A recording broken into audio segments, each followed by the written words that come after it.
Э, Тағы да қайырлы күн, достар. Бүгін бізде жаңа тақырып 6 сынып атамұра. Баспасы Ерлан Жүніс, бізде жас ақын. 1984 жылы 7 қарашада Алматы облысының Жамбыл ауданында туған. Мектепте оқып жүрген кезден поэзия құштар жыр перзент деген алғашқы жинағы 2001 жылы жарық көрді. Жыр перзент деген алғашқы жинағы осы республика абай оқулары байқауының бас жүлдені жеңіп алды дейді. 2006-2007 жылдар аралығында Дулати атындағы Тараз мемлекеттік университетінің әлем тілдері факультетінде білім алған. Республикалық қазақ әдебиеті және айқын газеттерінде кентавр әдеби апталығында қызмет еткен. Жазушылар одағында референт кеңесші болған. 2006 жылы халықаралық шабыт шығармашыл жастар фестивалінде әдеби саласы бойынша гран-при және президент кубогын иеленді. 2006 жылы шабыт шығармашыл жастар әдебиет саласы бойынша гран-при президент кубогын Келі түндердің дұғасы, егіз кітап, Тыңбұқ, Хауас, Ғаусар, жырлары атты жинақтары жарық көрді. 2012 жылғы мемлекеттік стипендия және дарын жастар сыйлығының иегері. Менің атым тәуелсіздік. Алып қорғанның құлағанын көрдім небәрі 6 жасымда. Алып тұлғалар жылағанын көрдім бастарын сүйеп ғасырға. Алып таулардың шайқалғанын көрдім 6 жасымда. Сондықтан алып сөздерді айталғанын көрдім ат төбеліндей халықтың. Жылаған жоқпын, сұраған жоқпын анамнан. Сол күні жаңа әнұран айтып оралған. Сол түні неге ұйықтамай маған бір аңыз айтып шыққаның ұл жайлы күннен жаралған. Түсінбесем де тыңдаймын, онсыз да оны жесірлік салған, жастатқан еді мұң қайға.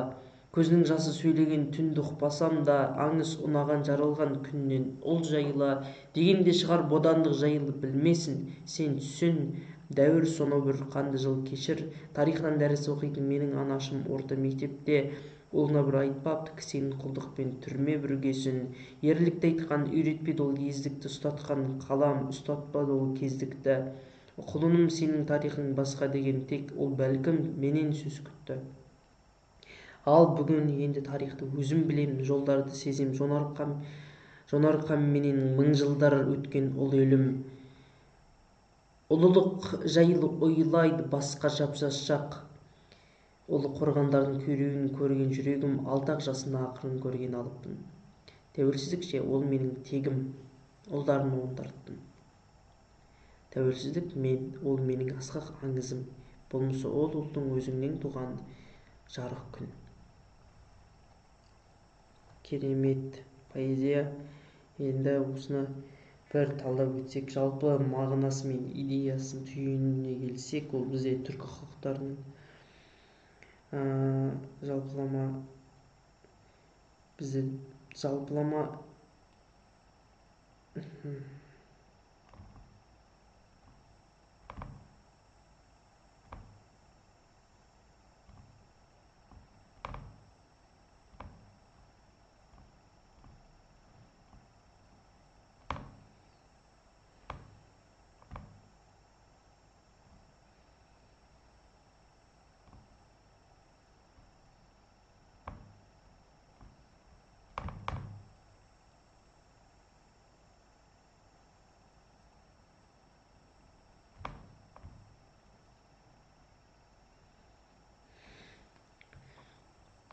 жалпылама бұл шығармада негізінен көп деталь кездеспейді, бірақ сонда да талдап өткен жөн.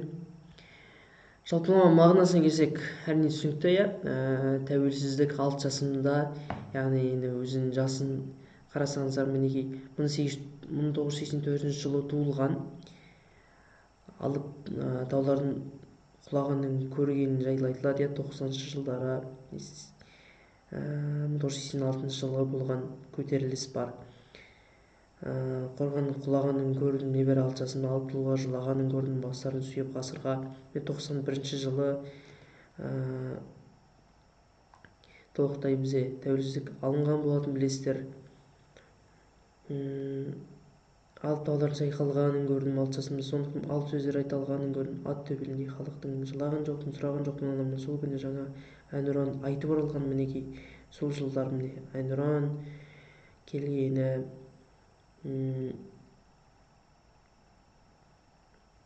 жалпылама осы деталь көп кездеспейді.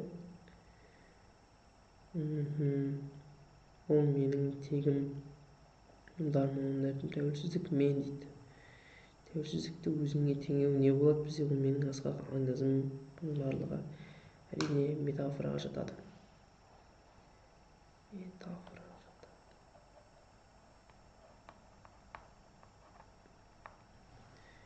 Негізінен бұндай талдаулар кездеспейді.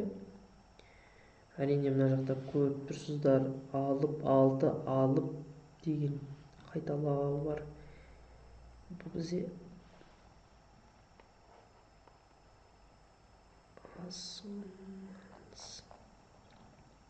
алып, алып, алып деп қайталанса білесіздер. Анафора болады. Сол күні, сол түні. Анафора. Сөздің басындағы қайталау сөздер. Көрдім деп сөздің сөйлемнің соңында келсе білесіздер. Эпифора.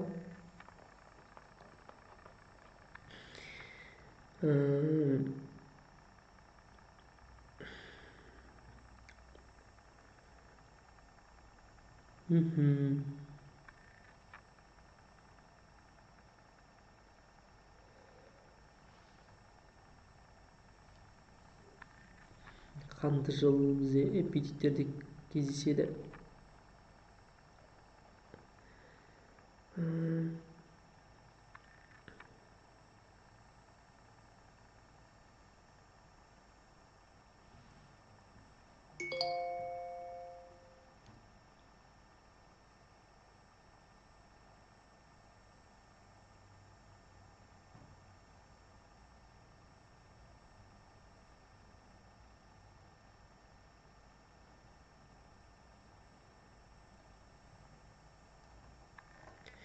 Топлама осы